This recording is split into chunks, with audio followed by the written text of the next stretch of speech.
Everyone, कैसे हैं आप लोग? आशा करता हूँ आप सब बहुत बहुत अच्छे होंगे। देखो, सिंपल सा बात मैं कहना चाह रहा हूँ, अगर आप कुछ सीखना चाहते हैं ना, अगर आपके मन में ये है ना कि यार मेरा प्रीलिम्स नहीं होता है, 100% श्योर है ना कि अगर हो जाता है तो आपके लिए वीडियो है ही नहीं। आप अपना टाइम मत बर्बाद करो, ये बात मैं आपको पहले ही कह रहा हूँ, है ना। लेकिन आपको लगता है नहीं, सही में कुछ हमको सीखना है ना, तब आप इस वीडियो को पूरा कंटिन्यू कर सकते हैं, नहीं तो टाइम बहुत ज़्यादा कीमती है ना। मैं उन लोगों के लिए वीडियो बनाता हूँ जो सही में सीखना चाहते हैं, है ना। आई होप आप पूरा मैटर समझ गए होंगे। और चैनल में पहली बार आप सपोर्ट कर देना, चैनल को सब्सक्राइब करके, है ना। आज मैं बात करने वाला हूँ ना ब्लड रिलेशन के बारे में, क्योंकि कई बार ऐसा देखा गया है ना। देखो, देखने में तो टॉपिक हल्का ही है, बहुत ईजी है, रीजनिंग कुछ है ही नहीं, फिर भी लोग गलती करते हैं। फिर आपका फुल आउट ऑफ फुल क्यों नहीं आता है? कभी आपने पूछा है? नहीं। क्यों आप पूरा 35 अटेम्प्ट कर देते हैं, 4 गलत हो जाता है ना। आप अगर ये कंटिन्यू सीरीज अगर अगर देखते रहोगे ना, ठीक है, तो आपका ये ना जो गलत सलत होता है ना, वो एकदम नहीं होगा। मैं ये दावा कर सकता हूँ, है ना। चलो कोई नहीं, चलिए पहले क्वेश्चन दिखाते हैं एकदम। देखो, इस तरह का क्वेश्चन अक्सर एग्जाम में जो है ना देखने को मिलता है, ठीक है। और होता क्या है ना कि एक मिनट, पेन सेलेक्ट कर लूँ। कहाँ गया पेन? ब्लैक, अरे अरे, ड्रॉ पे आएगा ना, ब्लैक। ओफ, 1 मिनट, 1 मिनट, कहाँ से आ गया? अपने से कैसे आ गया? हाँ, हट गया ना, चल थैंक गॉड। देखो, होता है क्या है कि इसके ऊपर 3 क्वेश्चन आपसे एग्जाम में पूछा जाएगा, ठीक है ना। 3 क्वेश्चन पूछा था, कई बार बच्चे अक्सर ना इसमें गलती कर दिया करते हैं। देखो, एक बात मैं बताता हूँ, जैसे हमको अगर किसी मेल को दिखाना होगा, मेल मतलब क्या होता है पता है ना, पुरुष, ठीक है। पुरुष के लिए हम स्क्वायर बनाएंगे, ठीक है। फीमेल को दिखाना होगा तो वहाँ पे हम सर्कल बना देंगे, है ना। अगर हस्बैंड वाइफ दिखाना होगा तो 2 लाइन खींच देंगे यहाँ पे।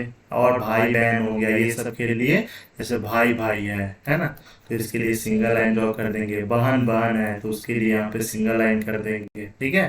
अगर फादर सन है ऐसे, तो फादर हो गया, नीचे सन हो गया, ठीक है। मतलब जनरेशन, और ऊपर वाला जनरेशन तो और ऊपर आ जाएगा, ठीक है। तो ये चीज ध्यान में रखना है, इसका मैं यूज बार बार करने वाला हूँ। कहा क्या जा रहा है यहाँ पे कि 7 परिवार है, 7 परिवार नहीं, 7 मेंबर है एक परिवार में।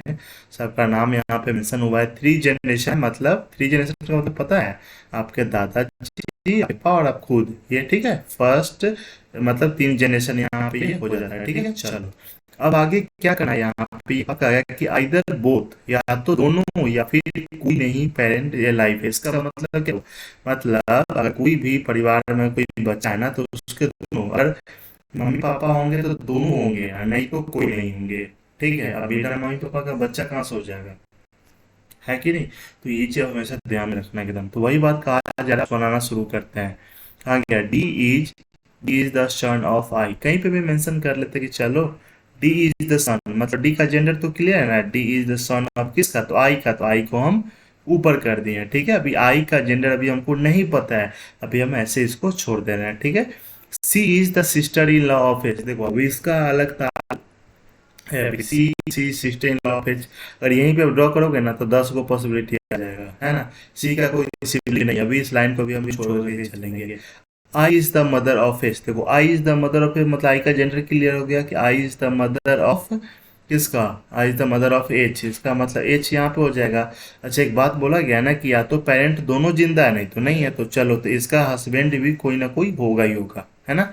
आई is the mother of H हो गया, चलो ये बात हो गया। जी हैज 2 चिल्ड्रन, देखो जी के पास 2 बच्चा, जी अभी कहाँ होगा था पता तो है नहीं। E is the nephew of H, E is the nephew of H. अच्छा, E is the nephew of H का इसका मतलब ई इसका बेटा होगा ना, तभी तो इसका नेफ्यू हो जाएगा। नेफ्यू मतलब क्या होता है, तीजा एकदम।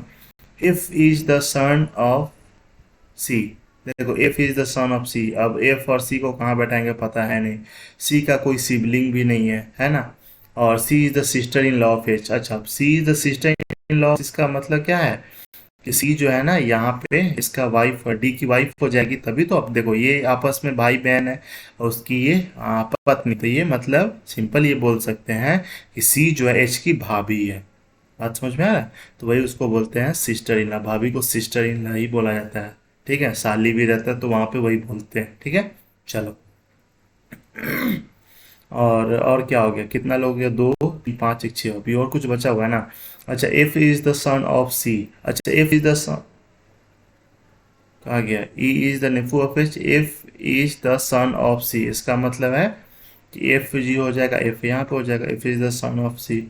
ई को लेकर के था ना, is the nephew of H, मतलब ये दोनों आपस में हो गया।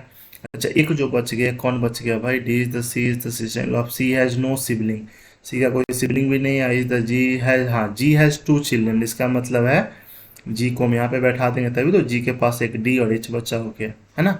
और यहाँ पे सात लोग, दो तीन पाँच दो सात, तो हो गया। ठीक है, अब एच का जो है ना जेंडर क्लियर नहीं है। एच से रिलेटेड कोई भी क्वेश्चन अगर पूछा जाएगा, जैसे मैं आपको बता देता हूँ, जैसे बोलेगा कि एच जो है सी का कौन है, ठीक है।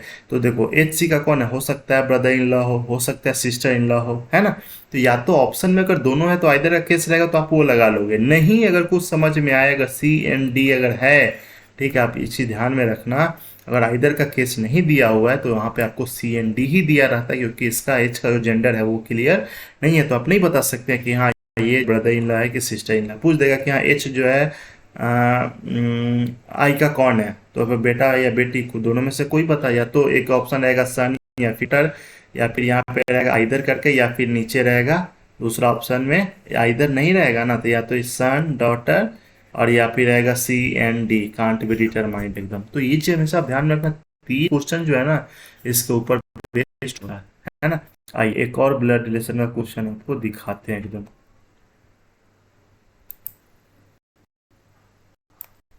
चलो, देखो यहाँ पे क्या कहा जा रहा है, देखिए यहाँ पे आठ मेंबर है, थ्री जनरेशन फैमिली है, ठीक है, बहुत अच्छी बात है। यहाँ पे मैरिज कपल भी है, ठीक है, तीन मैरिज कपल है, तीन मैरिड कपल है, हो गया ना। चलो, मतलब तीन फ्रेंड वाइफ है। चलो, S is the father of x, ठीक है, सेम रूल लगाते हैं यहाँ पे भी कि एस जो है ना फादर है किसका, एक्स का, तो यहाँ पे हमने मेंशन कर दिया, अभी एक्स के बारे में कुछ नहीं कहा जा रहा है ना, वैसे ही छोड़ देंगे।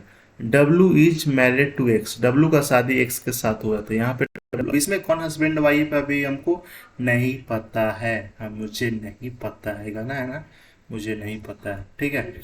X who is the daughter in law of Z, देखो एक्स जो है डॉटर इन लॉ, इसका जेंडर जैसे ही ये क्लियर हुआ ना, ये अगर वाइफ है तो ये हस्बैंड हो जाएगा। तो x is the daughter in law किसका है, तो जेड का, तो जेड ही हो जाएगा यहाँ पे एकदम, है ना।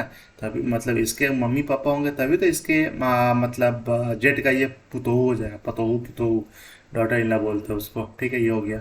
You is the brother of T, अभी यू और टी का अभी कोई ये नहीं है ना, पता नहीं है तो छोड़ देंगे। V is the grandmother of T, अभी वी के बारे में पता नहीं है। T who is not the daughter of C, कोई ज़्यादा पता नहीं है। Z is the grandfather of U, देखो जेड का जेंडर क्लियर होगा कि Z is the grandfather of U, मतलब यू कहीं पे होगा, यहीं पे होगा तभी तो इसका ग्रैंड फादर हो जाएगा ना, ठीक है। Y is the mother in law of W, देखो Y is the mother in law, अच्छे मदर इन लॉ कौन हो जाएगा, मदर इन लॉ हो जाएगा, यहीं पे इसकी जो वाइफ होगी वही तो हो जाएगी ना, कि Y is the mother in law of W, ठीक है, मतलब सास है, ये हस्बैंड वाइफ है। और एक एक्स की माँ है वाई, तो वाई जो है डब्ल्यू का सास हो गया, हुआ कि नहीं हुआ, तीन। अच्छा, एक अभी तो नहीं हुआ कुछ भी, अभी एकदम S is the father of हो गया। यहाँ पे u is the brother of t, अब देखो u is the brother of t मतलब u का जेंडर क्लियर है, t यहाँ पे आ गया। अब v is the grandmother of t, देखो v is the grandmother of t, अब इधर तो हो ही गया तो यहीं पे हो जाएगा ना, v is the grandmother of t। t जो है t who is not the daughter of c, t जो है डॉटर नहीं है तो ये क्या हो जाएगा, सॉरी एक मिनट, डॉटर नहीं है तो सन हो जाएगा। डॉटर अगर नहीं है तो ये सन हो गया, हुआ कि नहीं हुआ। तीन मैरिड कपल बोला गया था, एक दो तीन हो गया, ठीक है। आठ लोग था तो चार, तो छः और दो आठ, आठ लोग भी हो गया, तीन मैरिड कपल भी हो गया। इसके ऊपर कोई भी क्वेश्चन अगर आपसे पूछा जाए, है ना, तो उसका जवाब आपको बारीकी से एकदम देना ही देना है। कई बार क्या करता है ना, इफ का कंडीशन लगा कर क्वेश्चन पूछा जाता है कि इफ, जैसे यहीं पे बोल देते हैं कि if A is the wife of U, ठीक है, कंडीशन दे देता है कि if A is the wife of U, यहाँ पे हम A is the wife of U, तो हु इज ऐसे बोल देगा कि what is the relation between W and A, ठीक है, डब्लू और ए के बीच में क्या रिलेशन है, तो डब्लू कौन हो जाएगा, ये यहाँ पर ये फादर इन लॉ हो जाएगा। अगर ए के बारे में पूछा जाएगा तो ये डॉटर इन लॉ हो जाएगा। मतलब क्वेश्चन आपसे कुछ भी पूछा जा सकता है। इफ का कंडीशन करके भी एक क्वेश्चन कई बार पूछ दिया जाता है, हिंदी में पूछ जाएगा कि यदि ए जो है यू का वाइफ है तो ए का डब्लू से क्या रिलेशन है। ए का डब्लू से क्या, एक चीज और ध्यान में रखना है, हिंदी में पूछ जाता है ए का डब्लू से क्या रिलेशन है, मतलब ए कौन है, डब्लू का ए से क्या रिलेशन, मतलब डब्लू जो है ए का कौन है। तो कई बार क्वेश्चन ना इस तरह से पूछा जाता है, ये भी बात आप ध्यान में रखना। नहीं तो आप उल्टा समझ लोगे, जो भी ऑप्शन आएगा ना वो ऑप्शन में एकदम रहता ही रहता है। जो भी आपका आंसर आएगा गलत भी आएगा ना तो उसका जवाब जो है ना ऑप्शन में दिया ही जाता है।